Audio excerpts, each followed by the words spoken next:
বন্ধুর লাশ নিয়ে অ্যাম্বুলেন্সে করে তার গ্রামের বাড়ি যাচ্ছি। সময় কাটানোর জন্য ফোনটা বের করলাম। ঠিক সেই মুহূর্তেই মোবাইলে একটা মেসেজ আসে। আমার সামনেই আমার প্রিয় বন্ধুটি কফিনের মধ্যে লাশ হয়ে পড়ে আছে। মেসেজ করেছে আমার সেই মৃত ফ্রেন্ডের গার্লফ্রেন্ড অবন্তী। আমি মেসেজগুলো পড়া শুরু করলাম। ফাহাদ, আমাকে মাফ করে দিও। আমি যেই বাবার চোখের দিকে তাকিয়ে কখনো কথা বলতে পারিনি, সেই বাবা যখন অসহায়ের মতো আমার সামনে দুই হাত জোরে কান্না শুরু করতে লাগলো, তখন সেই বাবার ভালোবাসার কাছে আমাদের ভালোবাসা হার মেনে গেল। তাই আজ 11 দিন ধরে আমি অন্য মানুষের স্ত্রী। তোমাকে কথা দিয়েছিলাম জীবনের শেষ সময় পর্যন্ত তোমার সঙ্গে থাকবো। আমার সব সময় ভয় হতো যে তুমি আমাকে কষ্ট দেবে, হয়তো আমাকে ছেড়ে অন্য কাউকে বিয়ে করবে। অথচ দেখো, আমি তোমাকে কষ্ট দিলাম, আমি তোমাকে রেখে অন্য পুরুষকে বিয়ে করে ফেললাম। জীবনটা বড়ই অদ্ভুত, তাই না? তোমার কি মনে আছে আমি তোমাকে কাঁদতে কাঁদতে বলতাম আমাকে কখনো ছেড়ে যাবে না? তো তুমি হাসতে হাসতে উত্তর দিতে আমি তোমাকে কখনো ছেড়ে যাব না, তুমি আমাকে ছেড়ে গেলে যেতে পারো। তখন আমি অনেক রাগ করতাম, কারণ আমি তো তোমাকে পাগলের মতো ভালোবাসতাম। তুমি নেই এরকম কোনো পৃথিবী আমি কল্পনাও করতে পারতাম না। অথচ দেখো, আজ অন্য কেউ হচ্ছে আমার স্বামী। রোজ তার সাথে আমাকে ঘুমাতে হয়, ঘুম থেকে উঠে তার মুখটাই আমাকে দেখতে।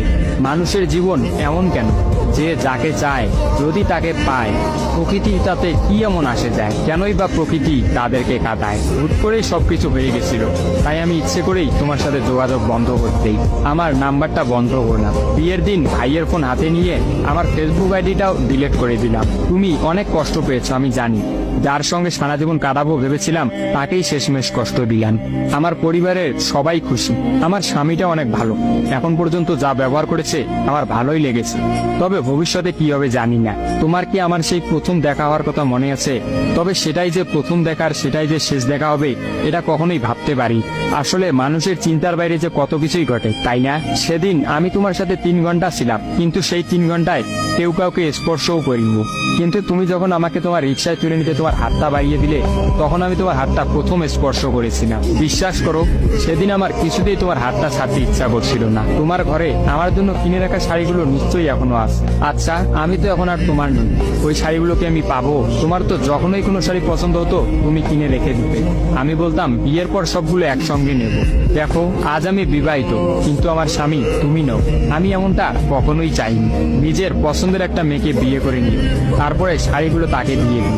মেয়েরা শাড়ি কতটা পছন্দ করে তা কি তুমি জানো? যদি না জেনে থাকো তাহলে বিয়ের পর তোমার বউকে দিয়ে উপলব্ধি করে নিও। তোমার সাথে আমার অনলাইনে পরিচয়, তাই চিন্তা করেছি কোনোদিনও বেঁচে থাকতে আর অনলাইনে যাব না। আমার নাম্বারটাও বন্ধ করে দিয়েছি। আজকের পর থেকে আমাদের আর কোনোদিন কথা হবে না। তোমার কাছে একটা অনুরোধ, যদি চলার পথে আমাদের কোনোদিন দেখা হয়ে যায় তাহলে প্লিজ তুমি অচেনা হয়ে চলে দিও। নিজের যত্ন নিও আর জীবনটা গুছিয়ে নিও। জীবন তো একটাই, ভালো থেকো। কিন্তু আমি ভালো নেই, ইতি তোমার ওই অবন্তী। সবগুলো মেসেজ একত্রে পড়লাম। আমার সামনে চিরনিদ্রায় শুয়ে আছে ফাহাদ। অবন্তী পরপর 5 দিন অনলাইনে আসেনি এবং ফাহাদের সাথে কোনো যোগাযোগ করেনি। তখন এক রাতে অফিস থেকে ফিরে ফাহাদ রাগ করে তার ফোনটা আসার গিয়ে ভেঙে ফেলে। ভাঙা মোবাইল আর ঠিক করা হলো না। ফাহাদ তার সিমটা আমার ফোনে ইনস্টল করে। জরুরি কোনো কল এলেই একমাত্র ফাহাদকে দিতাম। আর ফাহাদ রাগ করে বলল, যতদিন না পর্যন্ত অবন্তী আমাকে SMS করে ততদিন পর্যন্ত আমি আর নতুন ফোন কিনবো না।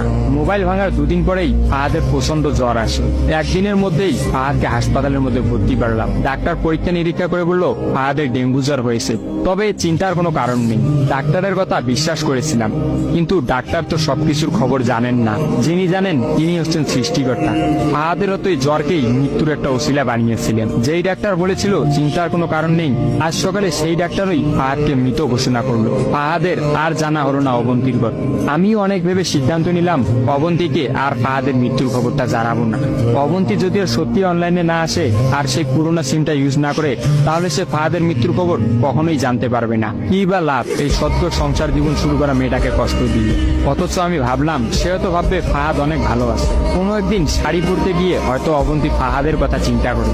সে হয়তো ভাববে ফাহাদের কিনা শাড়িগুলো হয়তো তার স্ত্রী করে রোজ তার সামনে আসে। কিন্তু ফাহাদের সাদা কাফন করে কবরে যাওয়ার ঘটনাটা না হয় তার অজানাই থাকে। আমি ফাহাদের নাম্বার থেকে অবন্তীর ফোনে একটা মেসেজ দিলাম, আমার জন্য ভেবো না, স্বামীর সাথে নিজেকে মানিয়ে নেওয়ার চেষ্টা করো। বিবাহ বন্ধন জীবনের সবচেয়ে বড় একটা বন্ধন, ভালো থেকো আর স্বামীকে ভালোবেসো। অবন্তী রিপ্লাই দিল, এত সহজে ক্ষমা করে দেওয়ার জন্য অনেক অনেক ধন্যবাদ, আর মেসেজ দিও না। বিদায়, চির বিদায়। আমিও মোবাইলটা পকেটে রাখলাম। অ্যাম্বুলেন্স ততক্ষণে ফাহাদের বাড়ির সামনে পৌঁছে গেছে। কফিনে রাখা ফাহাদের মৃতদেহটা নেওয়ার জন্য সবাই দাঁড়িয়ে আছে। আমি ফাহাদের কফিনটা স্পর্শ করে বিড়বিড় করে বললাম, তোর সঙ্গে আর কোনোদিন একই গাড়িতে চড়ে ভ্রমণ করা হবে না। আজ তোর আর আমার একসঙ্গে ভ্রমণের শেষ দিন। বিদায় বন্ধু, চির বিদায়।